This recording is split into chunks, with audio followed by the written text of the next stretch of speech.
আসসালামু আলাইকুম এভরিওয়ান, নাহারপুর ব্লগে আপনাদেরকে স্বাগতম। আমি আজকে ভীষণ মজার একটি আচার শেয়ার করব। একেবারেই ইউনিক। আমার মনে হয় না এই আচারটা কেউ কখনো বানিয়েছে বা দেখেছেন।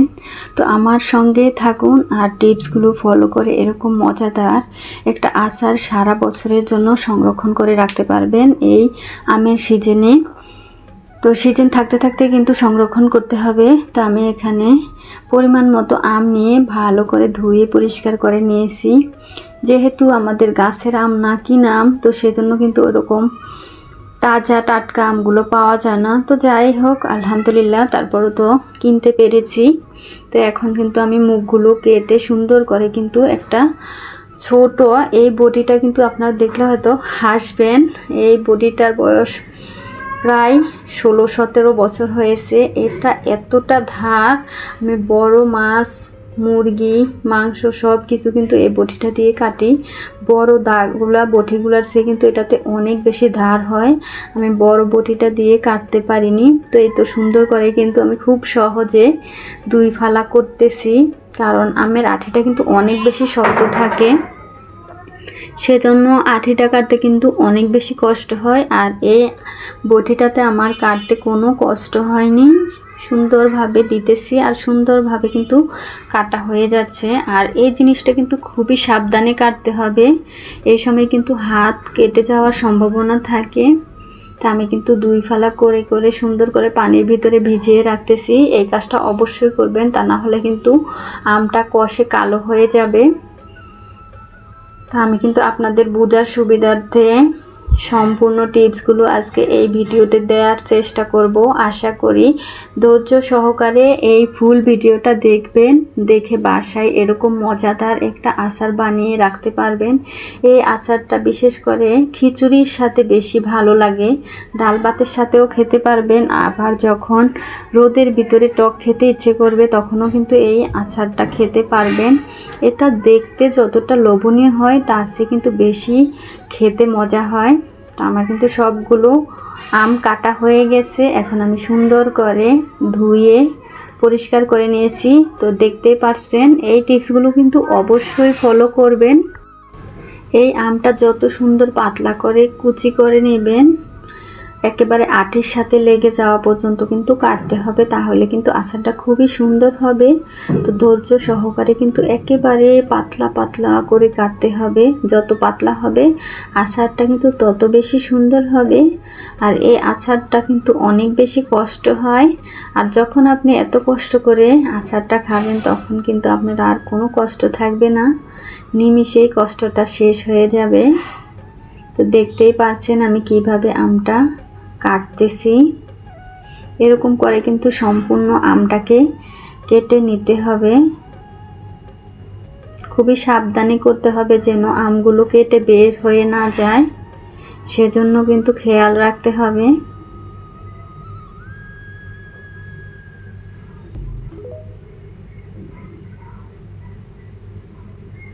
তুমি কিন্তু একসাথে, যেহেতু বটিটা অনেক বেশি ধারালো, তো আমি কিন্তু খুবই তাড়াতাড়ি কিন্তু কাটতে পারতেছি। এটা কিন্তু চাকু দিয়ে কাটতে যাবেন না, তাহলে কিন্তু কাটাটা বেশি সুন্দর হবে না। অবশ্যই দা বা বটি দিয়ে কাটবেন, তাহলে কিন্তু খুবই সুন্দর হবে।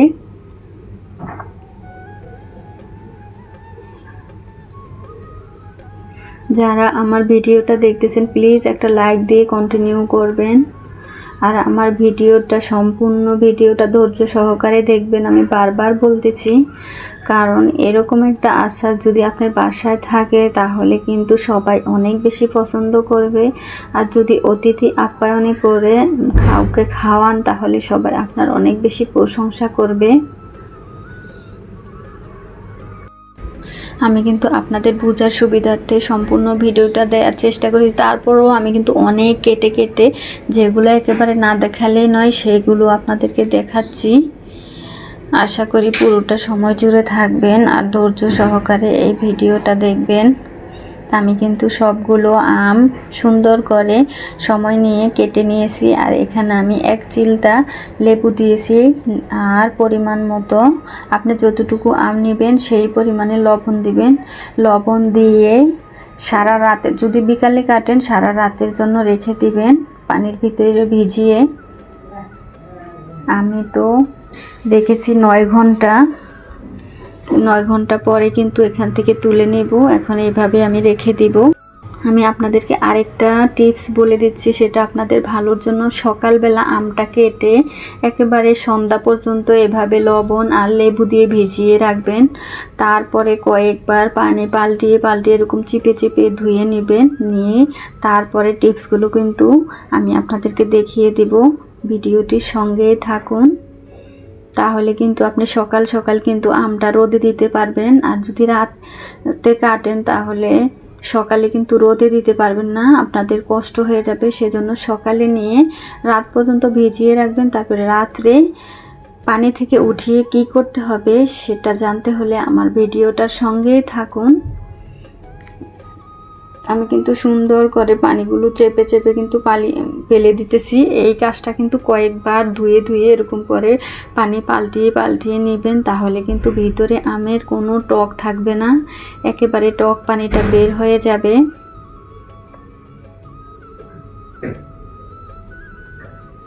আমার মা কিন্তু এই আমের আচারটা বানিয়ে সারা বছরের জন্য রাখতো। এটা খেতে কিন্তু অসম্ভব মজা হয়। আমি কিন্তু বারবার তো প্রত্যেকটা আমে কিন্তু সুন্দর করে চিপে পানিগুলো ফেলে দিতেছি। একেবারে এরকম করে চিপতে হবে যেন আমের ভিতরে কোনো পানি না থাকে, তাহলে আচারটা বানিয়ে রাখলে কিন্তু আপনার দীর্ঘদিন সংরক্ষণ করতে পারবেন। এটা কিন্তু আপনার কোনো চুলায় জাল করা লাগবে না, ঝামেলা ছাড়াই কিন্তু আপনি আচারটা বানিয়ে নিতে পারবেন।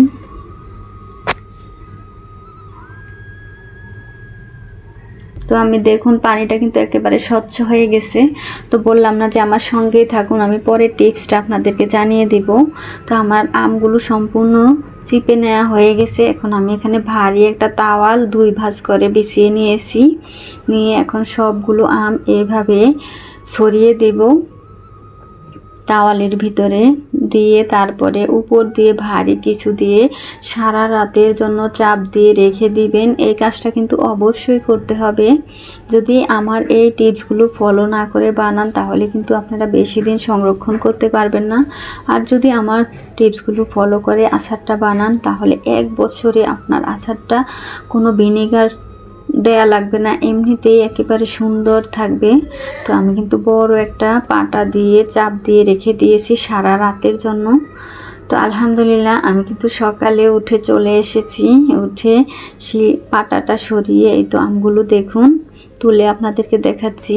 একেবারে শুকিয়ে গেছে, যেহেতু ভারী তাওয়াল দিয়ে আমি চেপে রেখেছিলাম, সেক্ষেত্রে এখন কোনো ভিতরে পানি নেই, একেবারে শুকিয়ে গেছে। আপনাদেরকে আমি কিভাবে বুঝাবো, আপনারা যদি বানান তাহলে বুঝতে পারবেন এই আমটা কতটা সুন্দর হয়।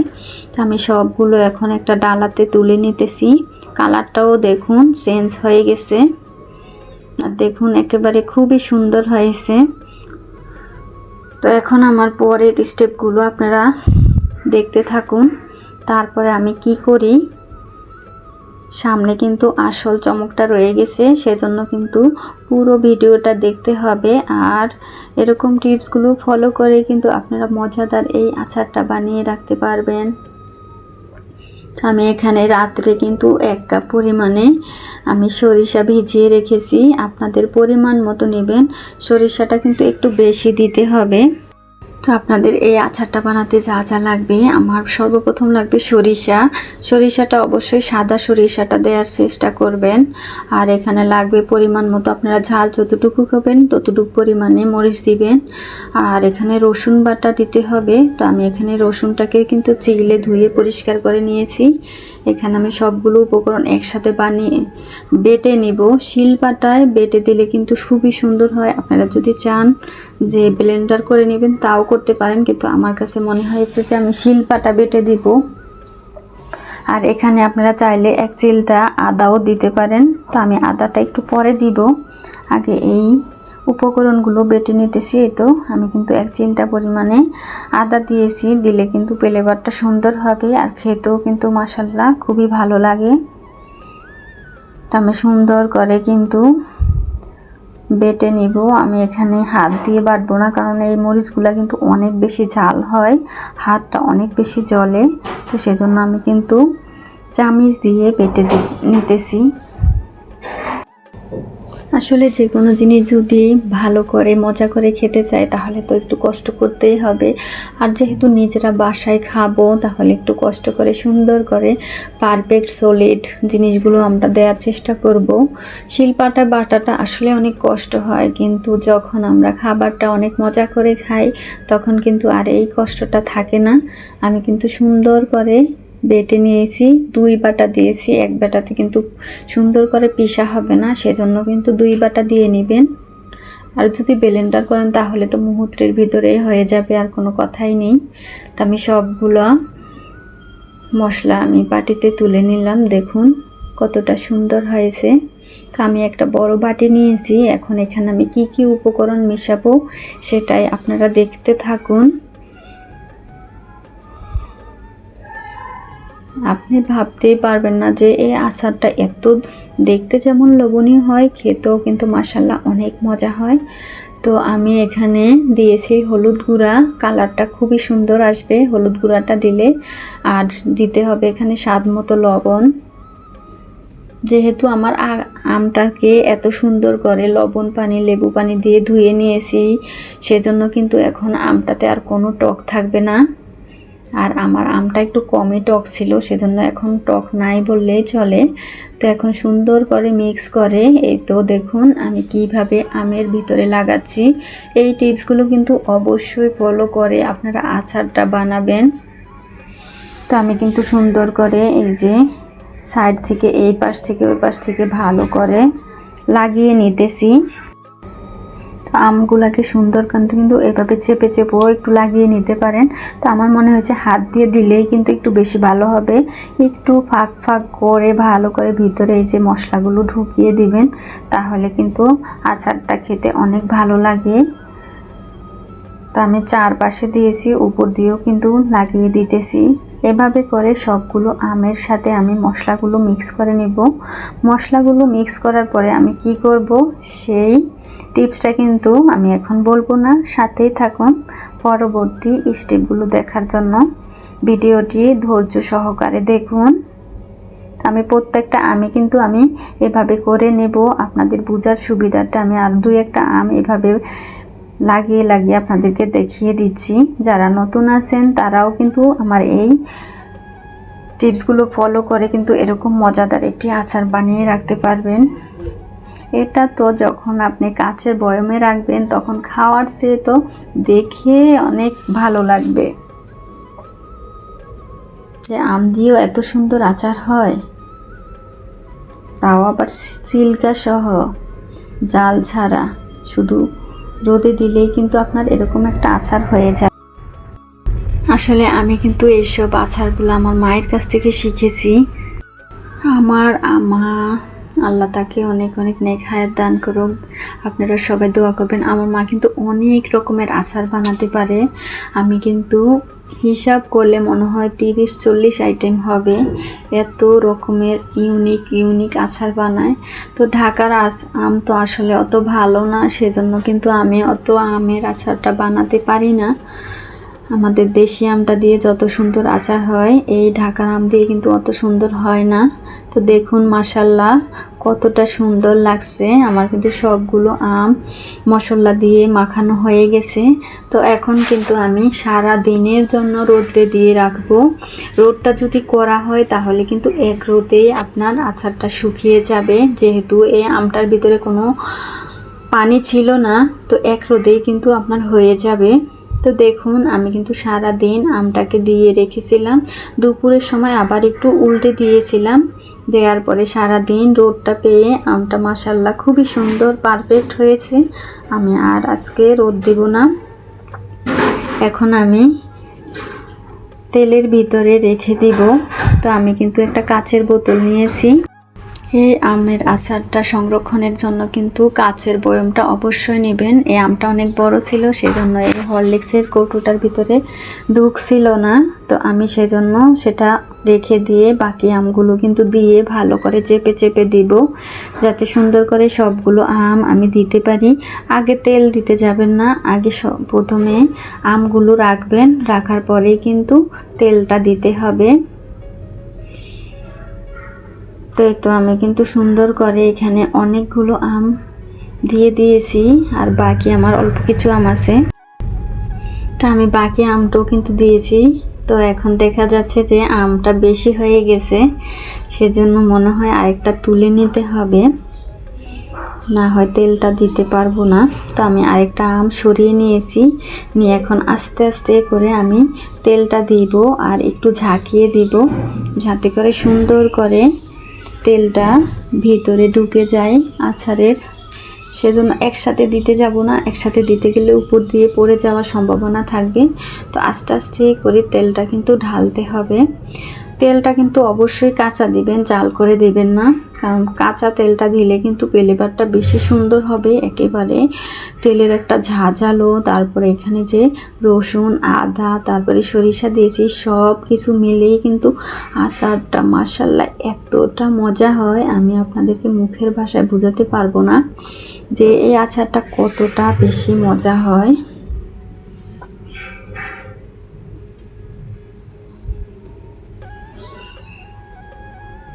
দেখতে যতটা লোভনীয় হয়েছিল, খেতেটাও কিন্তু অসম্ভব মজা হয়েছিল। আমি বারবারই কিন্তু বলছি, আপনারা চাইলে কিন্তু এই ইউনিক আচারটা বানিয়ে নিতে পারেন। আমি কিন্তু বারবারই কিন্তু অল্প অল্প করে তেল দিয়ে ঝাঁকিয়ে নিতেছি। তেলটা কিন্তু একেবারে আচারের উপর পর্যন্ত থাকতে হবে, আচারগুলো ডুবো তেলের ভিতরে রাখতে হবে, তা না হলে কিন্তু নষ্ট হয়ে যাওয়ার সম্ভাবনা থাকবে। আমি চেষ্টা করতেছি আরেকটা আচার রাখার জন্য। তো এই তো হয়ে গেল আরেকটা আচার রাখা। তো আমি এখান থেকে আবার অল্প অল্প করে তেলটা দিয়ে দিব। আমার এই টিপসগুলো কিন্তু আপনারা অবশ্যই ফলো করবেন। এই টিপসগুলো ফলো করলে কিন্তু আপনাদের আচারটা বানাতে আর কোনো সমস্যায় পড়তে হবে না বা ঝামেলায়ও পড়তে হবে না। খুবই ইজি হবে আর খুবই সুন্দর হবে, পারফেক্টভাবে আচারটা বানিয়ে নিতে পারবেন। তো আমি কিন্তু সারা রাত এইভাবে আচারটা রেখে দিয়েছি। এখন সকালবেলা দেখুন অনেকটা কিন্তু নরম সফট হয়ে গেছে। আমি একেবারে কাঁচের বোতলটা নিচ থেকে দেখিয়ে দিতেছি কতটা লোভনীয় হয়েছে, দেখতেই পারছেন। আর এই তো বাকিগুলো কিন্তু আমি এরকম একটা কৌটোর ভিতরে রেখেছি। তো দেখুন কালারটা কতটা সুন্দর হয়েছে। তো আমার তো খুবই মাশাআল্লাহ খুবই ভালো লাগছে যে কালারটা এত সুন্দর হয়েছে। আমি বুঝতে পারি না যে এত সুন্দর হবে কালারটা। তেলের ভিতরে রাখার পরে কিন্তু কালারটা বেশি সুন্দর লাগছে। আপনারা অবশ্যই কমেন্ট বক্সে জানাবেন আজকে আমার এই আমের রেসিপিটা কেমন হয়েছে। যদি ভালো লাগে একটা শেয়ার করে অন্যদের মাঝে ছড়িয়ে দিবেন, যাতে করে সবাই এই ভিডিওটা দেখতে পারে। আর নিত্য নতুন ভিডিও পেতে কমেন্ট বক্সে অবশ্যই জানাবেন। দেখুন মাশাআল্লাহ কতটা নরম আর সফট হয়েছে। এটা কিন্তু খিচুড়ির সাথে থাকলে আপনার খিচুড়িটা পুরো জমে যাবে।